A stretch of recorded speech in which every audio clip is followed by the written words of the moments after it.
Alright, welcome to A Day in the Life. This is going to be a video series where I make stuff or do stuff. It's basically going to be a sort of vlog, but it won't just be like, oh, this is what I'm doing today. There's going to be some kind of point to it. So today, I'm going to be making board games, specifically a Pai-Sho board and a Go board. I might end up splitting this into two videos. We'll see how it goes. So, let's get the boards over. So this is the board I'm going to be using. It's a sheet of, what is it, quarter inch? Yeah, quarter inch oak plywood? Yeah, red oak plywood. Oh, and by the way, I forgot to mention this in the intro thing. I'm going to be trying to do this entirely with no power tools. So it's all going to be hand tools.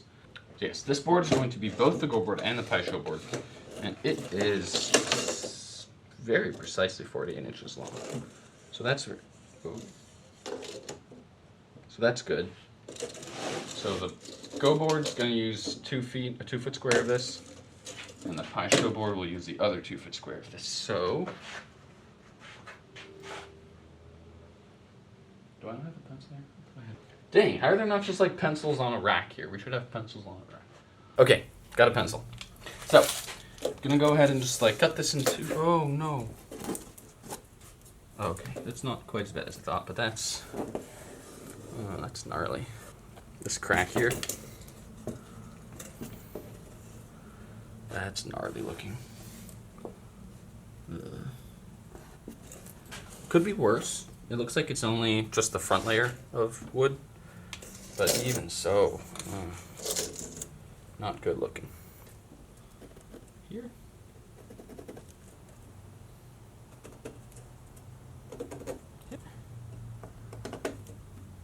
Here. And for those of you even less educated in woodworkery than I am, I'm making multiple cuts so that I can make a mark across it, and it will be straight. So if I mark from this point, yes, good. Fine teeth make it easier to make fine cuts that don't have a lot of jagged edges. We have this bin, which is for random scraps of lumber. So, what I'm going to do is rather janky. I'm just gonna put it here and then cut down into the bin.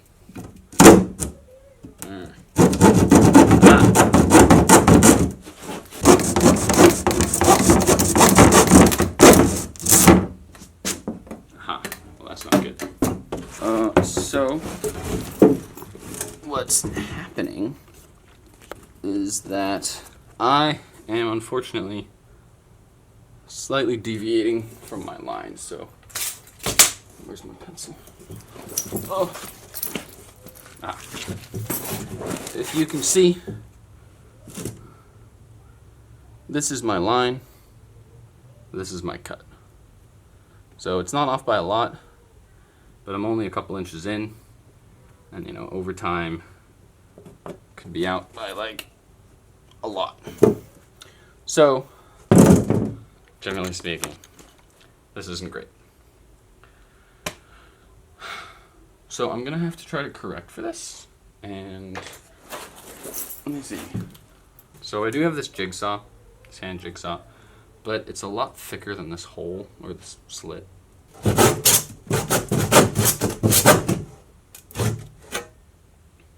Okay, so I can correct it a little bit. Let me just... So yeah, basically I just kind of twisted and cut at the same time. And it worked out well enough. Was it perfect? Heck no. Did it work? Yeah, pretty much. So.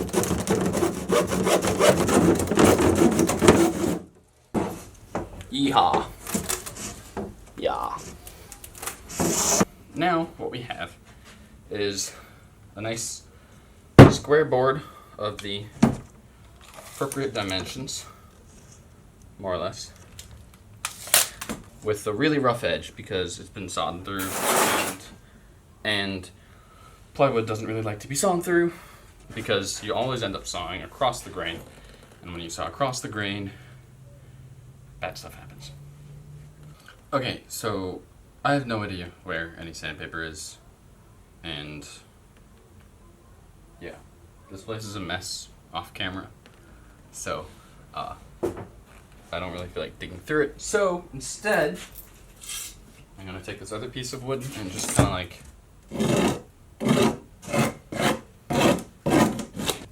okay, so next what I'm gonna do is draw the pattern on.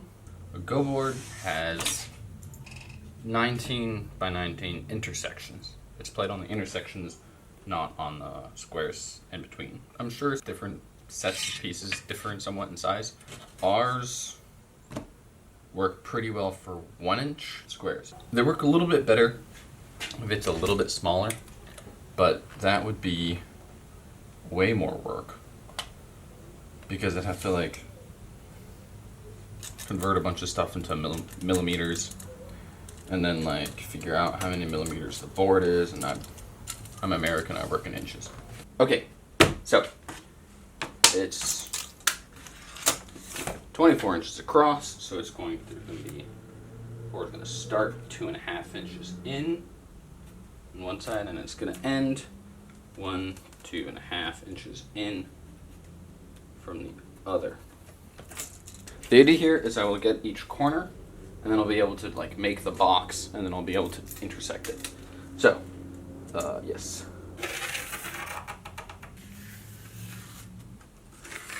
So in many ways, that line, this line sucks in many ways, but it will have to do.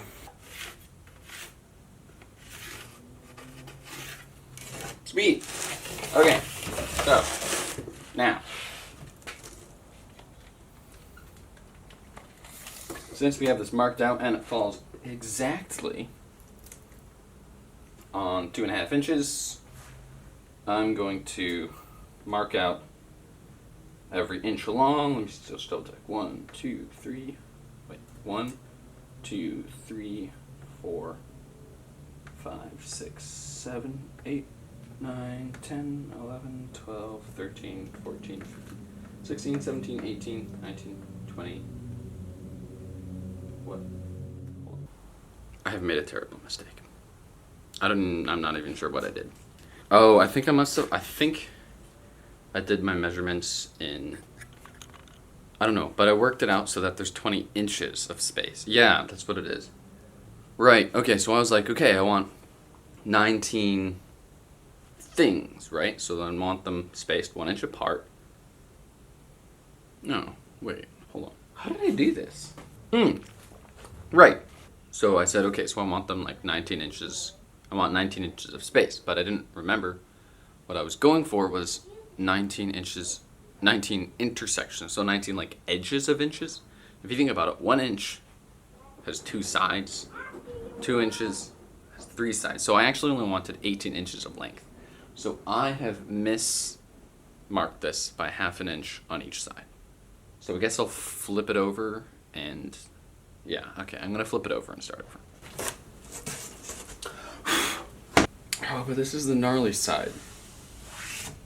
I don't want that side up. Okay, never mind. I take it back. Going right back over to this side.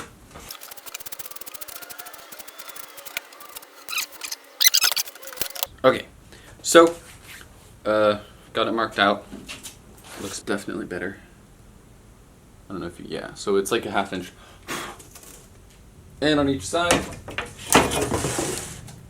And so now I have to mark off 1 inch within each, 1 inch segments within each thing, and then I'll have to go back to using the straight edge.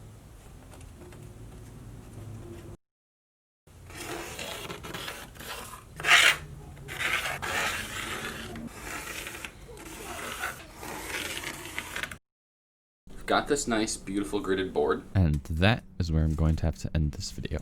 I'm trying to keep them relatively short, so there are going to be many more than I expected. Next video will be devoted to the sides, cutting grooves and gluing the panel into them. So stay tuned, subscribe, and I'll see you in the next one.